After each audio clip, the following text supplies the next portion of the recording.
I don't believe that balance exists. I believe it's wholeness. I'm whole to begin with, but I have work to do. Wholeness to me is being able to be your own bridge to your heart, through your heart. Today I wanted to share a podcast interview I did for True Hope Canada. It was a great conversation, and I thought it would be a great idea to share it here on the Wholeness Network podcast. So enjoy.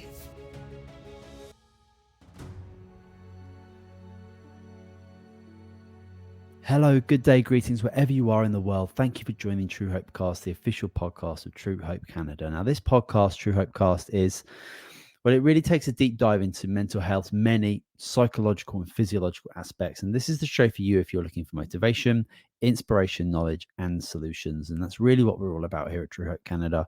True Hope Canada is a mind and body-based supplement company that is dedicated first and foremost to promoting brain and body health through non-invasive nutritional means. For more information about us, you can visit truehopecanada.com. Today, though, I welcome Michelle Wingle to the show. Now, she is a gifted teacher, healer, and mentor. She is trained and certified in natural healing, CBT, and neuro-linguistic programming. Michelle has also been featured in Women's Health magazine and several TV segments. Her take on weight loss is quite revolutionary. She helps her clients understand and take action, and at the same time supports them in learning to love themselves as they are. She authored the book, A Mentality Workout Exercises for Permanent Weight Loss, in 2015 after keeping her own weight off for 8 years. Today, we're going to be discussing the wrong and right approaches to weight loss. Enjoy the show. Okay, well, welcome to the show, Michelle. Thank you so much for joining True Hope Cast. I really appreciate your time today. I'd love to, I can't wait to learn more about you and what you do, but how are you? What is going well? Great. I'm so grateful to be here. And I love the idea of true hope. I think hope is underrated. I think sometimes we think of hope as like crossing our fingers, or just please, please, please. But I think we can look at hope as this opening up and a powerful way to manifest what we want, to think of hope in that way. And so I really love that. I love the message of hope and of what you guys are on a vision to do. So I'm grateful to be here. I love talking with like-minded people and discussing everything wellness and wholeness. So yeah, I'm thrilled to be here. Everything's going great. It's a little rainy outside, but I'm ready to, it's got those fall warms, cozies, and cuddlies, and I'm kind of excited for that to start. It's been warm, and then all of a sudden it just changed in the last few days. So now it's kind of fun to move into that winter mode. Yeah, I think it's interesting that those warm spring, summer months, they're a certain period of time, like 4, 5, 6 months, and then everyone's kind of ready to kind of settle down a little bit more and get the warm clothes out. And it's surely it's about staying warm and cozy and maybe slowing things down a little bit. But it's very important to recognize that our biology was designed to very much slow down and literally do nothing during these times. So it's important that we maybe recognize that we shouldn't be going so fast and going at 100 miles an hour during those winter months as well. We should be working with the seasons, not just with our food, but also our work habits, our stress habits, all of those things. So yeah, it's a good reminder when the weather gets a bit chillier. We should take that as a message that it's time to slow down a little bit. To wind down. Yeah. I agree that the earth is letting us know things are going to be different for a minute. Yeah, certainly. Yeah. Those transition periods are very, very important, whether they're just big ones like the seasons or even just going from night to day or from home life to work life. It's important to stay conscious and aware of these time transitional periods and have consciousness around that and be aware that that's a transition time is very, very important. It's the way life is, and we can put a lot of energy into being kind of ready for those things, I suppose, rather than like, I don't know, mourning the summer, but we'll be Right. it will come again. There's no doubt about that. Right. Right. Well, why don't you let us know who you are and what it is that you do, please? Okay. Well, what am I? I'm very different than I was maybe 10 years ago. I was very much being a mom and making sure spelling tests got studied for and shoe sizes were brought up to date. But things, my husband started to have some emotional, maybe even some mental health issues, and so we went to the doctor, um, and that was helpful. It probably saved him. We went to the doctor and we spent probably 5 years at least, on this journey of changing medications and trying it and feeling it work for a while, and then it kind of fizzling out. In fact, I kept a really dedicated journal during that time so we could keep track of what was happening because there was just this something in the air, something wrong, and so as we were kind of going through that with him, um, somehow it came into my life just some of these holistic ways of doing things. I had a friend that would just kind of say these strange things about what she was learning from another friend of hers, and how she would go to have these appointments at this lady that did this thing called Reiki, and I just would kind of listen and kind of didn't think much of it.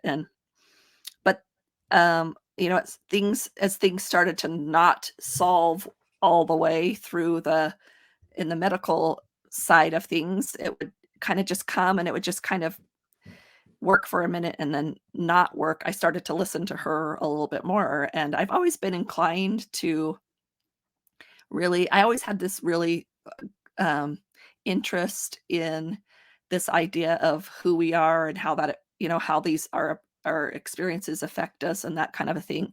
So it wasn't that far of a stretch, but pretty soon I decided I was going to start. There was like an opportunity to take a class, and I took my first class and I really enjoyed it. And so from there, I moved on to I took a natural healing class, and I really enjoyed that. And then I moved into a master energy therapist, and that was fascinating and learned lots of different things. And then I took my Reiki training, and that was really helpful.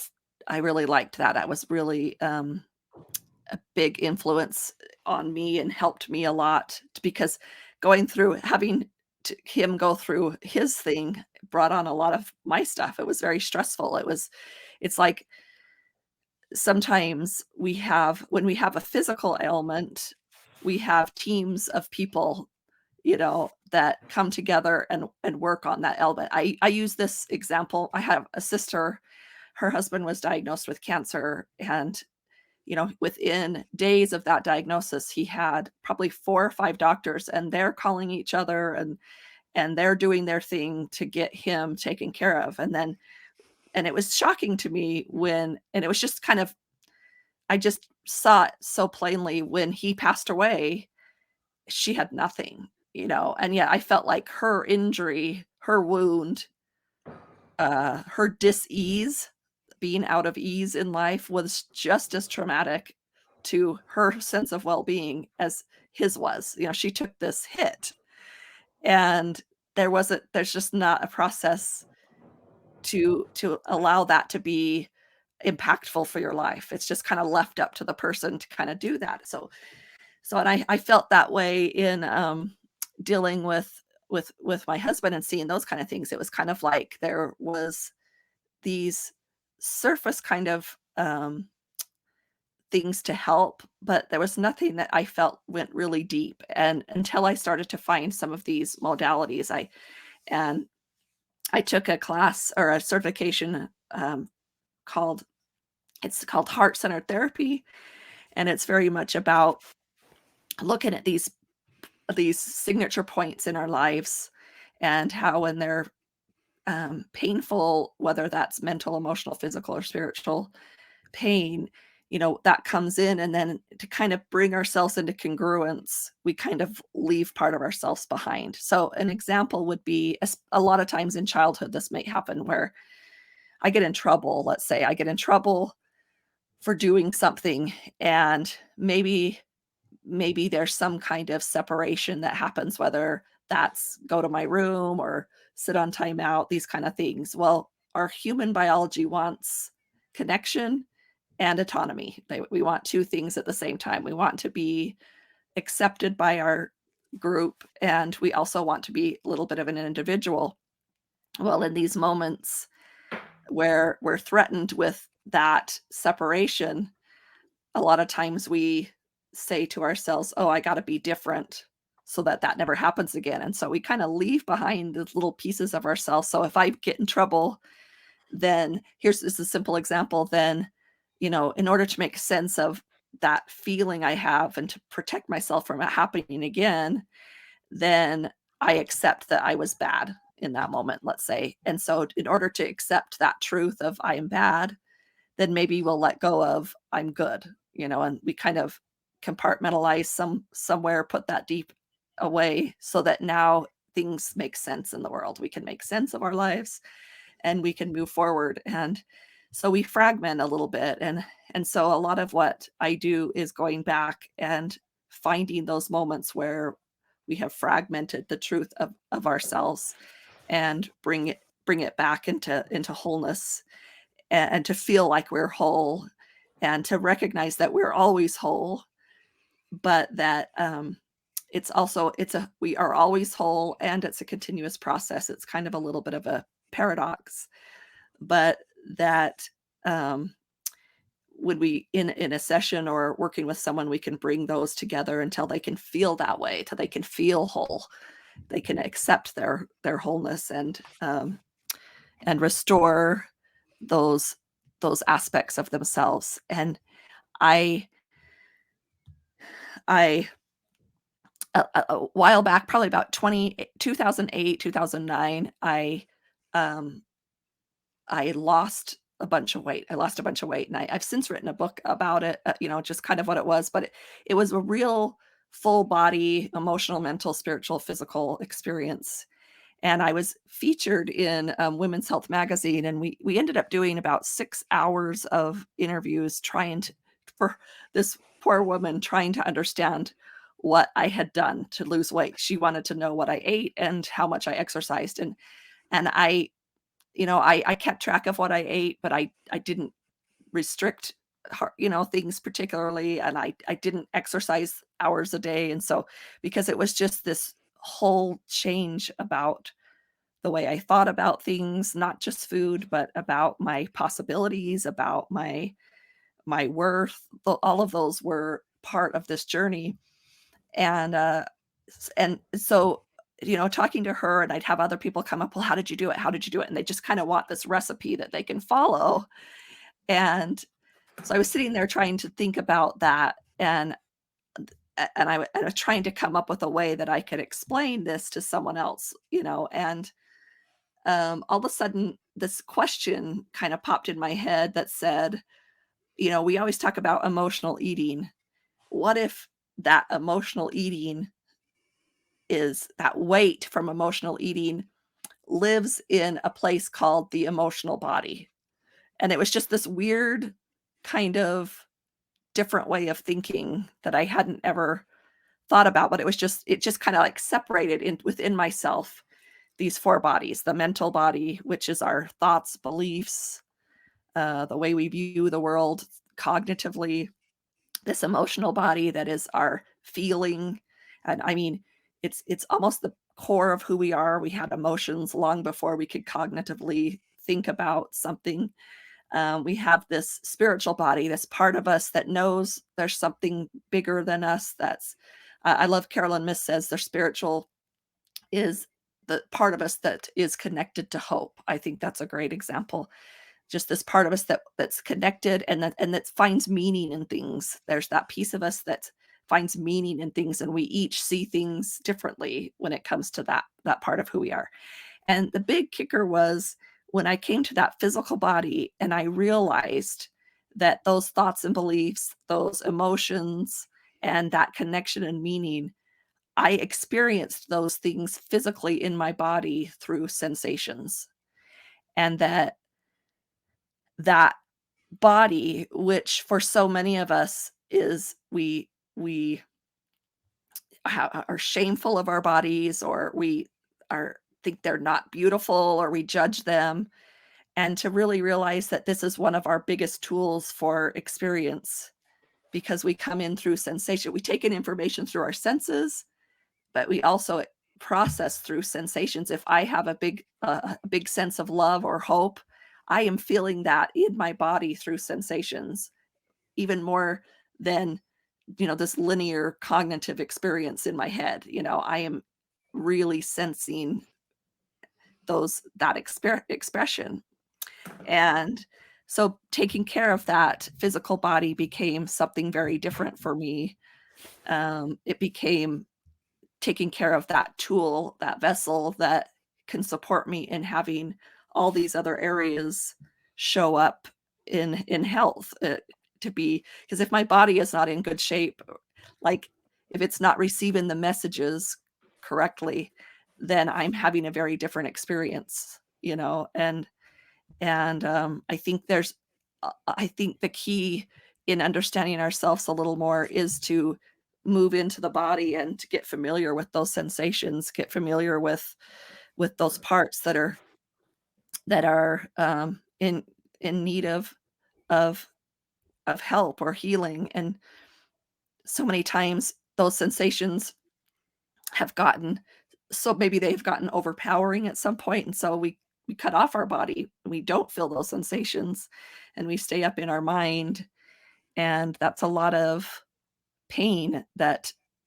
it gets manufactured Yeah. because that message isn't coming through. It kind of gets stuck in a way. So I understand it, because I think if we're there's a really good video on YouTube called the still face experiment. Have you ever heard about this still face experiment? Nope. Okay.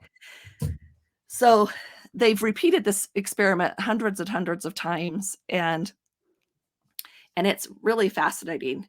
And they take a baby who's usually under 2, and they stick them in a room with their mom, and the mom is talking to them, and they're kind of just playing back and forth.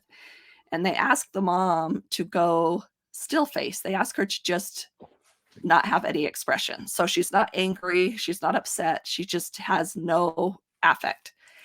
And again, within 2 minutes, they try and do it for 2 minutes, and within 2 minutes, the baby has gone from, trying to get back this connection that they have, trying to be seen and heard, and to a full-on, by the end of 2 minutes, they are in full trauma response, fight, flight, freeze, or appease. They're really uncomfortable. And so when we have these times in our lives where that has happened, it's really stressful to our sense of well-being, this part of us that isn't connected. And if you watch that, you can see the baby, the baby is in real life pain.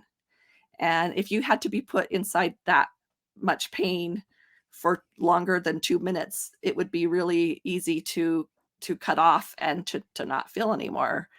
And Gabor Mate talks about that a lot in his books, but in his book Scattered, that's one of the results that turn into an ADHD, is this need to have to shut down and freeze in order to, because that could be what maybe many of times that was our only Mhm. option. And then that mechanism worked, right? It worked in that moment when it was painful, but now 20 years later, when we are in, it doesn't work anymore, where it's kind of shut down and distracted. It's like, oh, let's check out here and think about things everywhere else, because it's uncomfortable here because it was at a certain time. So you Yeah. can see that in that still face experiment. You see it in real life, and I just have so much compassion for all of us, because I think we've had those those moments in different ways a lot. And I think we shut down our bodies a lot to numb that pain, you know. Certainly. We're so unbelievably energetic and emotional beings, regardless whether we're Yes. whether we're aware of it or not. And we're literally Mhm. like antennas for frequency, be that Mhm. positive emotion, negative emotion, things going on around us, things going on in our own psyche. Super, super Mhm. interesting. You shared so much amazing information there. I want to go back to a couple of things that really stood out for me. So first of all was Yeah. you had the experience with your husband, who was going Mhm. through some mental health stuff, and then going through 5 years of working with conventional medical practitioners. And you also made the interesting comparison to a friend of yours whose partner had cancer. And I think the really interesting piece that I picked up on there was that you can see, you can test in blood, you can do biopsies, you can do scans, and you can like physically see a cancer. And that Right. is a very, very different thing to, I can't see really the the physical matter in your brain that's causing the symptomology of depression, anxiety, schizophrenia, bipolar, Right. etc. So if we can't Mhm. see it or see it on a test, it's very, very difficult for humans to really, really understand what's going on, especially when we can't like manipulate or fix it or do a surgery or give a drug that's like kind of effective. It's very, very Right. difficult for us to do that. And then you were talking about the Women's Health magazine piece that you did, and you were doing a 6-hour interview with this person. I'm sure this person was just trying to get out of you the specific foods you ate and the exercise that you did, because that's how we're driven as human beings to figure out our Right. problems. It's like that quick one thing you ate and that thing that you did to exercise, and then if I just do that, then I'm just going to lose my weight. Right. Regardless of the obvious piece in all of that is, most of us who go into, let's just say, our first big diet routine where we want to lose weight, and that's usually 99 times out of 100 the reason why we want to change our diet and start moving our bodies more, is to Right. lose weight because we don't feel brilliant about ourselves, because Right. there's an image in society which I'm supposed to attain to be like, successful or whatever. And Mhm. that plays quite deeply on our internal emotional state. And it's just super fascinating that we would usually go into that new diet movement routine probably with quite a lot of, let's say, positive motivation, because okay, you've made the decision, you're going to do these things, this is what I'm going to do, and then I'm going to do it. it's Yep. so it's just so difficult to sustain, let's just say, a restrictive Right. diet, as well Mhm. as trying to move your body in a way that it's not been used to doing. But like, let's say Mhm. you've got the motivation of a couple of weeks or a few weeks before your old habits start to creep back in, and you miss a workout, and you cheat on your nutrition plan or whatever.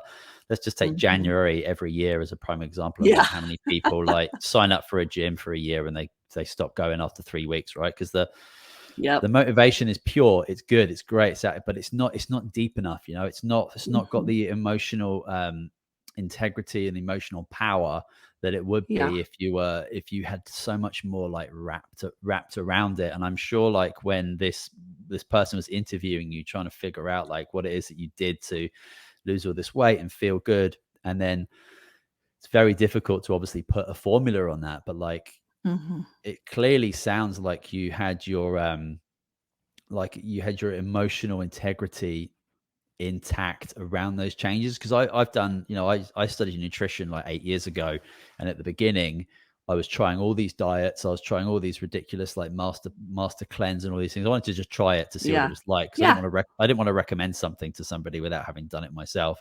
Right. And the things that have worked for me personally, because I used to be quite heavy when I was like in my early 20s. The things that Yeah. worked for me was when I ended up like letting go a lot of the ego and the kind of self hatred that came along with like not feeling great about my body. And obviously, when you do have a Mhm. lot of weight and you're not eating great and you're drinking too much alcohol, you are going to like Right. you're going to feel bad most of the time, and you're not going to remember what feeling good like is like.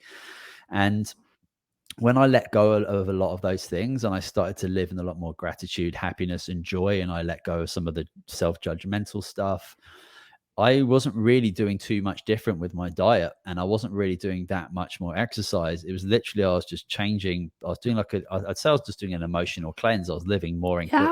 gratitude and happiness, and I was living in with like self-doubt and being, being egotistical and all that kind of thing.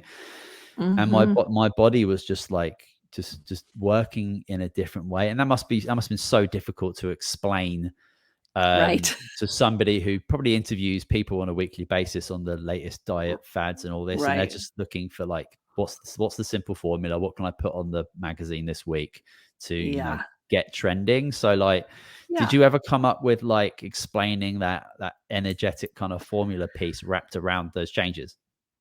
Well, yeah, it sounds like we had kind of a similar thing, and that's the thing is like I think everything works. There's always somebody that will stand up and say, "This is the greatest thing ever. This is the thing that works." But I think it's something like that you were saying. It's like it worked because there was other things that clicked into place. Like this thing, whatever it was, empowered them enough that they started to see things differently, which is a little different than that particular thing taking the weight off your body. Hmm. It's there. So the way I have a class. It's a 8-week program that I have on my website where I have broken down into, adding something new every week.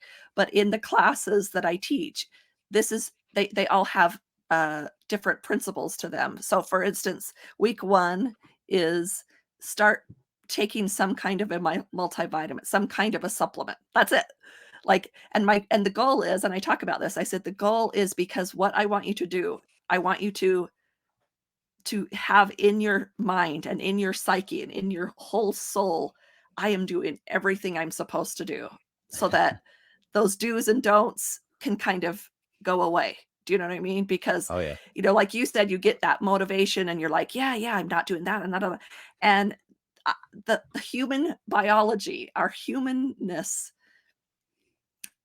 we have to accept that they have all these other parts that come in and say, yeah, but I really like that, or I'm having a hard day today, and that's what used to be my go-to, Hmm. and that willpower. So, I say we can talk about weight loss as willpower, or what if we thought about it as healing? What if it Hmm. was something that we looked at as, let's go in and heal this thing, because for me, I'm talking for me, um, those food was sometimes medicine for me in a way that wasn't helpful. I remember after I lost my weight, one day I was sitting there and I was really uncomfortable. I was like, what is going on today? I am just feeling it. And I had no reason for it really that I could do it. But I recognized in myself, I thought, oh, my old me would have made a big batch of chocolate chip cookies. And that's how I would have counted that day as good because of the chocolate chip cookies. And that was fine at that time, but now I knew that I was not feeling okay and that I needed to address that not feeling Hmm. okay. I needed to acknowledge that I wasn't feeling okay instead of just, I kind of touched it for 5 seconds, like back out and over here into the cookies. It was like I needed to hold that for a minute. So I just sat there. I was in the car waiting for my daughter to come out of school. And I just sat there and I was just sad for a minute. I mourned that I was sad, and I mourned that I probably felt this before, and I didn't I pushed it aside. But I was sad in that moment, and even if I didn't understand all of what it was that was causing that myself to be sad, I was with myself in that sad. And just that, even that mind change made a difference. So Hmm. so it's so my plan, I do have things that I have people do every week, but it's all symbolic of a bigger picture. And like I say with step 1, it's like, let's just, because we have there's so many layers of, on top of diets or losing weight, it's all about what you shouldn't do, or what's bad, what's labeled bad. And it's so different. It's different for everybody. Some people, they can't have certain things, and other people it doesn't bother them. And so let's really get intuitive with our own selves and really feel ourselves what we need. And so, yeah, so I have that class. I think it's just an online class. I think it's like $100. It's not that expensive, but it just works you through every week. There's a new, just a new habit to take on and to really reflect on things that, and really, I hope empower people to just feel like let's reprogram the way that you think about that self. For me, that was a piece. I had 4 children, and my friend was having she had some high cholesterol and things like that, so she was going and working on with a nutritionist to get her health in order. And I saw her lose all this weight, and I realized that, I mean, when I saw her, I just went, oh, she had 4 kids like me. All of a sudden I was like, oh, that's not a solid fact that I can't look or be thin if I've birthed 4 children. I mean, it was just some kind of a belief I had taken on that I had sacrificed my body because I had decided to have children. I don't know where that came from necessarily at the time, but I recognized that belief that was, really programming my way I was showing up in the world. And so when I uncovered that belief and it just shattered immediately, I knew that was one of the big ones. I knew within 24 hours that this was going to change. It was just done, because that truth was not a big T truth. It was just an opinion that I held. And when I could see it as an opinion and that I could change my mind, it made a huge difference. And so it wasn't, and so then I go into kind of looking at my food and all that stuff, not from this vantage point of losing the weight, but as in saying, I can do that, instead of like, I must not do this or I must not do this. It was like, I can be thin. Like, that was a huge belief that I took on. I can be thin. Yeah. That is a possibility. And I didn't have that before. So yeah, so I have outlined it. To answer your question, I have outlined it. And but I hope people take it with their own, and they experience it in their own way, and hopefully become empowered with it, versus that. And in fact, along with that, I have a coaching program where I coach people for 3 months. And to me, it's more about being with that person. It's more of almost like a therapy session, where it's like, because I think there's we have so much shame sometimes when we mess up, which is in quotes. Yeah. And I like to work people through all that they're feeling. Cause I that's just for me how I was. It was like that day I was having a hard day that day. And what would have been like if I had somebody to go to and say, oh, like last Thursday, I was just feeling it and I just wanted to eat cookies. And then we work through that feeling, we work through that emotion and figure that out. And so I think it's just kind of a fascinating way. It's very different than what you'll find, what the norm is about losing weight. But yeah, I think it's very emotional and spiritual and mental, very much so.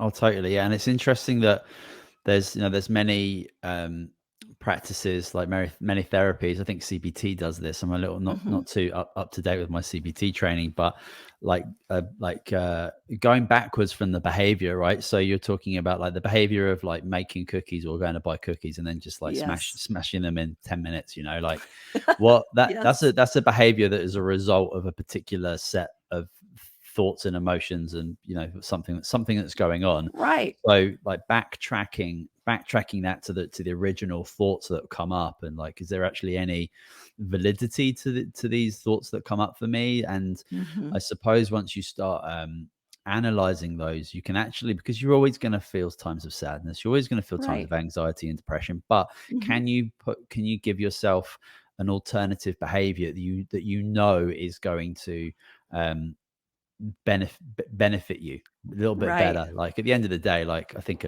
an afternoon with a bag of cookies sounds awesome, but I also know that that going for a run or something, or just meditating or doing some yoga or just changing my environment and recognizing that it's okay to feel sad. Like it's okay to sit with that. I don't have to create behavior to complete the experience of that thought, right? I can sit with it and digest it and be with it and recognize that sadness is a normal part of life. Mm-hmm. And sitting with that emotional state, because we're not always going to be capable and have the capacity to deal with all of the things that happen to us. Mm-hmm.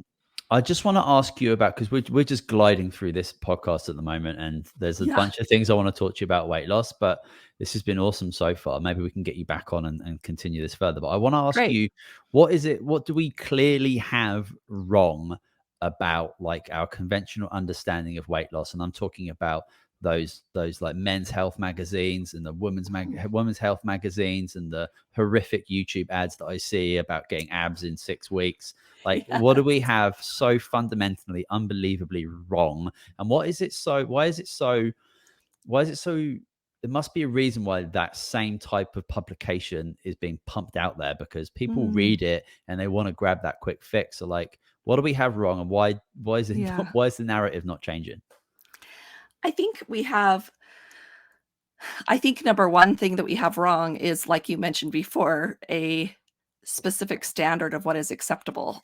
And that acceptability is very narrow, like no pun intended, very narrow uh, idea of what is beauty or what is um, just the way that we're supposed to look. We're all very, very different human beings. But at the same time, I imagine, and I could be wrong, but I imagine I think if we took two people and we had two people who, let's say that one of them is heavier and one of them's thin, and we put them on an island somewhere and fed them the exact same food, exactly the same food, they might look a little different, but so they wouldn't, one might be very slim, like has smaller bones, or that's, I don't know if that's a thing, but like there would be some differences, but you wouldn't have this huge obesity. You wouldn't have this person that kept obese and this person that didn't. They would begin to look similar. Um, so what is the difference then? And so we could just stop at that. It's the food that's the difference. And that if you just eat this food, then you're going to look like this person. But I think behind that is another step where it's like, why is that desire for food there? Our bodies are meant to be fueled in a certain way. And if we're eating beyond our capacity, something else is going on. And to me personally, I think a lot of times, well, for me, I think that was one way to numb off that body. If I am full, if my insides are stretched, then I have less of those. I have less picking up on sensations that are happening. So since I have calmed myself and really paid attention to my internal body, I get very distinct messages about what's happening in my world and maybe even in the world around me. A lot of people will call that empathic, being an empath. Yeah. And that's very much true. I agree with it. But it is, if we break that down, I have sensations. Now, we have a lot of empaths that it's very destabilizing because they're just getting all these feelings. So that's why it's important to understand what those sensations are. I understand, oh, that sensation is grief, or that sensation is insecurity. And then I can put words to it and understand and figure out whether it's my own or whether it's someone else's. But the fundamental thing, I think, is to look past the food. That's not the end of the story. It's not just about the physical parts of the regiment, our food and exercise. That's only one part of it. Our thoughts and beliefs about ourselves. Because I say to people, you only have to convince one person. So it doesn't matter what your size is. If you walk out into the world feeling that you are enough and beautiful, the world will show up and meet you there. So we can we could we could do all the work, and we could restrict what the foods that we believe are bad. We could exercise the amount that we believe is the right amount. But if we could also do the same work on that mindset, to where, because that's the thing too, even when I lost my weight, it wasn't like some magic switch came on that says, "Wow, guess what? You're the hottest thing ever." It didn't. I felt good about myself, but it wasn't like there was this huge switch that I would have thought was there. I would have thought I would have no problems being a thinner person. I would have thought, these things. So it was this real belief about myself, those thoughts and beliefs, and then my emotions, really focusing on emotions. Those are the misunderstood parts of weight loss, and being able to sustain it over a long time. And I think a lot of people use different words. They'll say, "Yeah, I just changed my whole life. I changed my lifestyle." It wasn't I didn't make small changes. I made a lifestyle change. I would guarantee you that part of that lifestyle change had very much to do with their thoughts about what they were eating, or their thoughts about what they looked like, or their thoughts about their abilities, or their emotions about themselves, or their emotions about how they show up and how they're accepted within the world. Those were parts of it. So, um, yeah, the overall way that we view the body as needing to be a certain way is the very vice that keeps us stuck. And to figure out what's our individual best, looking at Yeah. our individual best, and then doing the work to say that's enough. Because it's hard for all of us, but we can do it. We can work enough to say that we get to a point where, say, I am enough Hmm. at this weight, and at this height, and at this body shape. And that can be anywhere along the spectrum, but Yeah, for being sure. able to feel empowered. Yeah. Yeah, totally. I think with the like this the like the magazines and the publications, I just don't think they'll ever change, because I don't know how you could make this like emotional, energetic piece look sexy on a front page of a cover. Yeah. Like, I don't think it's possible. You're Because at the right. end of the day, for me, what you're talking about is like what energy do you carry most Mhm. of the time? What do you emit out there? Are you Mhm. in more of a state of happiness, joy, gratitude, or are you Mhm. in like the lines of the more kind of like negative emotions? And like, if Mhm. you're, let's say, even 20-30% carrying those negative emotions around with you, your body's never really going to be in a position to literally change the matter, change the physical part of you. And you can go into the like digestive aspect of that, like, the people who carry a lot of stress with them, a lot of negative emotions, then their body is not really in a strong position to break down their food to create nutrition for you. Right. I'm convinced if you gave like the most spiritually empowered monk a donut of diets for a month, none of their body markers would change, right? Because they would be able to Mm. actually Mhm. take the nutrition necessary from a donut, and eliminate the stuff that they wouldn't need, and actually be able to manufacture necessary nutrition, because that individual is basically just like 100% full of like Mhm. love and gratitude. I suppose I don't know much about Mhm. monks, but I presume Yeah. that most of the Yeah. time they're in more of like an enlightened, energetic, deep aura state, where they're, just in Mm. like the prime way for their body to do what it does best, which is to heal and make you feel good, and to, do all these cool things. So yeah, like, what energy is it that you're emitting? What's your relationship with weight loss? What's your relationship with your body? If it's anything remotely going towards um the negative side, you're gonna struggle. It's just gonna You could do it. There are Mhm. totally people out there that change their bodies purely off Right. their own like rage and self anger and jealousy and all these things. Right. People can do it. It's super, super rare. But people Mhm. people can totally do that. They're not gonna be happier at the end of the day when they do get their amazing body and they look great. They're never gonna be happy with that, because they're not Right. changing the Right. psychology. But it's interesting that, maybe that could be, maybe the starting piece of a deep habitual change with nutrition and food and all these other things that come with it, can come in the shape of like self-reflection with like meditation and like slow bodied yoga and things like that, and breathing, becoming more conscious and aware of like what is going on with the mind and the body, creating that internal creation where we can actually sense what's going on with our body and be a little bit more be a bit kinder to this beautiful, wonderful thing that's been, you know, that's just quite remarkable and marvelous when we give it the time and space and nutrients to do what it does best. But we just get in our own way so much, especially from the external things that we see, you know, from magazines and TV and these other things that we really unfortunately allow us to completely change our internal state to being dependent on what's going on around us through our senses, and forget that we do have this beautiful mind, we do have this beautiful body that's got the ability to create chemistry that will benefit us in so many different profound ways. Okay, yeah, that's thanks. so profound. And I think, and that's the thing too, is like you bring up a point too.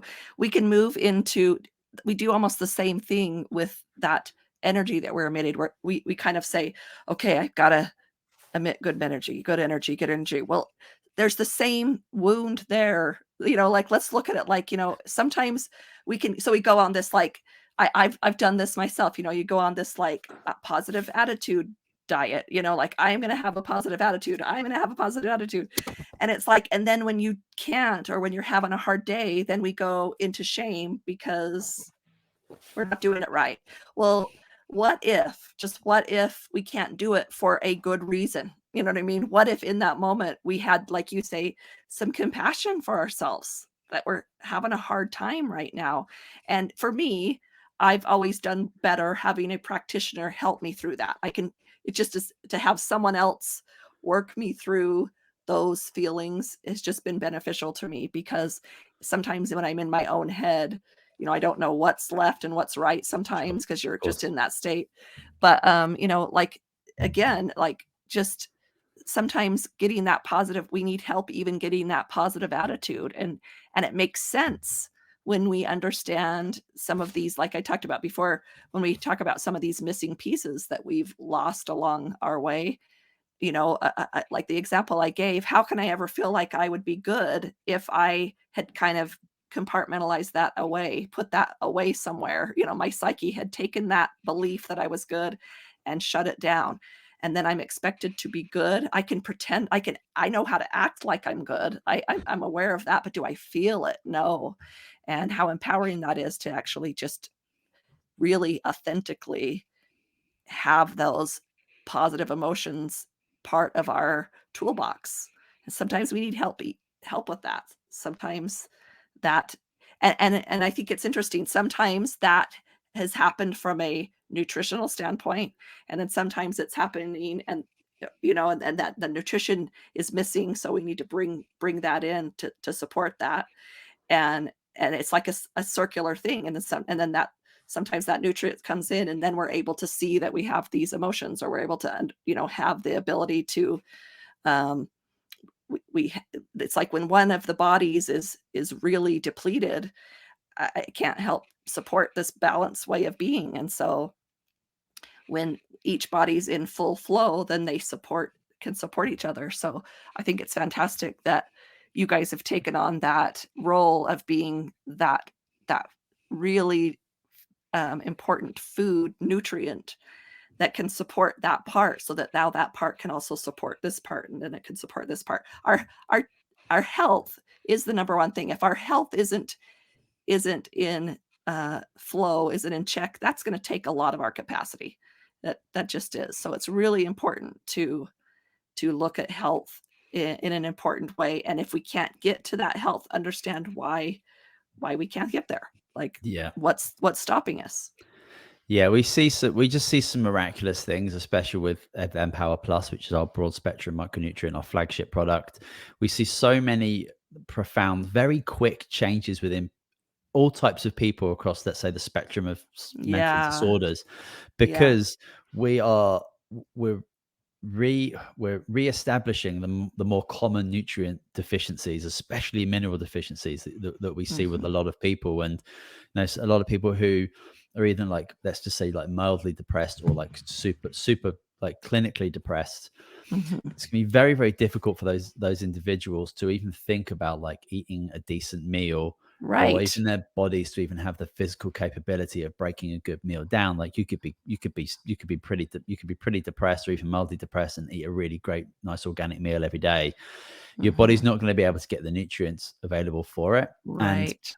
that's never going to really like push you through the barrier to make you kind of like lift that cloud of like depression, to make you Mhm. think different thoughts that aren't continuously spiraling you into a depression. But when you're taking a broad spectrum micronutrient that's processed in such a way, chelated and bioavailable, that suit doesn't matter how bad your digestion is, you're consuming this product and you are getting it into your blood, into your brain very, very quickly. Mhm. Once you start doing that on a consistent basis, even after just a few days, people literally they say like it's like a veil is lifted off their mind, Mm. and they're able to just like see the light at the end of the tunnel, and it gives them the capacity and the ability to think a little bit differently, think Mhm. about maybe making a different choice. Rather than going for the bag of cookies, they might go Mhm. for a walk and go to the farmer's market and make their own food. Like it's not going to like heal you or cure you, you know, in a very simple like one pill kind of a way, like a one solution way. It's just going to Mhm. give people the ability to think about other things that are not making them depressed, and then going out there and doing them, because we know that our mental health is, it's holistic, it's you know, it's holism, it's just more than just like Mhm. one aspect. But if you're physically and mentally not ever in a position to start thinking about those things, moving your body, sleeping better, reducing screens, hydration, blah Mhm. blah blah, we can go on forever, you're never going to be able to do them if your body is in, it doesn't have the resources to think about that in the first place. But once you do, then you can just start doing magical things. Agreed. I totally agree. When I interact with the mental, emotional, physical body, those kind of things, that to me, we hold a lot of emotion in our abdomen. That's where, we have, like, if you think of like excitement, it's usually in our abdomen. If you think Mm, of like fear, it's usually in our abdomen. We might have a lot of love and affection up here, but we have a lot in our, and so, and that's the place we absorb nutrients. Like, right? That's where that magic happens, is in our gut. That's where we, and so, you know, I think, even piggybacking on the weight loss, or even that whole thing, it's like that idea of hunger, and what are we really hungry for? And sometimes we need, like you say, we need that support. So we're getting that nutrient, so our body isn't hungering for something, and then it can has the capacity to do other things. So it totally makes sense to me. It totally beautiful. makes sense to me that you're having success with that. That's great. Beautiful. Just before we finish up, how's your husband doing now? You know, it's been fascinating. We have a really good therapist that he works with, and understanding that for him, uh, his childhood wounding wasn't what happened, but what didn't happen. And it registered in his body as pain, with no memory really attached to it, because if you don't get this attention, if you don't get, hey, how was your day today? We need that biologically. We biologically need to be seen and heard. And when that didn't happen, he had enough food, and he had enough clothing, and enough, but there was no attunement there. So in that still face experiment, he had dealt with that kind of a experience for most of his childhood, and it had caused a lot of um, beliefs to be formed, as well as these emotional wounds that are stored in his body.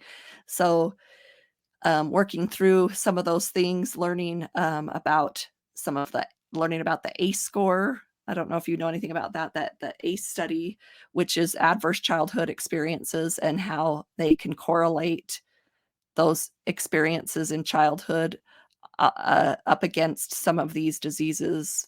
Like, the correlations are just huge, hundreds of percent, versus, you have about when you move into 4 adverse childhood experiences. If you go to my website, mishawiggle.com, and scroll to the bottom, you can click on it and take the test. It's just a 10-question test. I talk about it. I have a podcast for the Wholeness Network podcast. We did an episode a couple back where I really went into the ACE score and talked about the correlations and how, we have these experiences in our childhood and they've correlated them into with, at 4, if you have 4, your probability of getting maybe some of these autoimmune diseases go up by like 400%. Like, we're not just saying, hey, it's not a 50% chance. It's like hundreds of percent.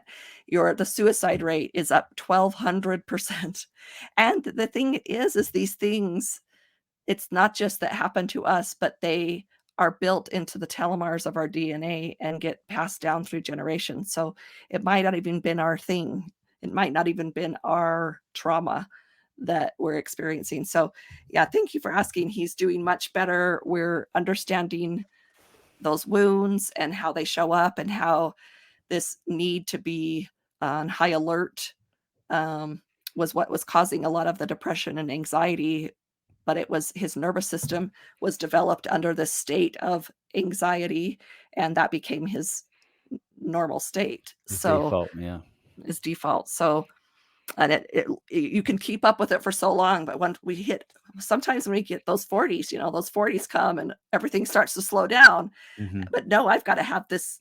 I've got to keep this up. I've got to keep up this hypervigilance because that's what's keeping me alive, Certainly. to be on alert and out, making sure I'm not going to get hurt. So calming, doing those exercises that there's a lot of Reiki I do for him that helps calm that nervous system down, get that nervous system to feel safe and secure once again. So yeah, he's doing amazingly. And it's been really interesting to see.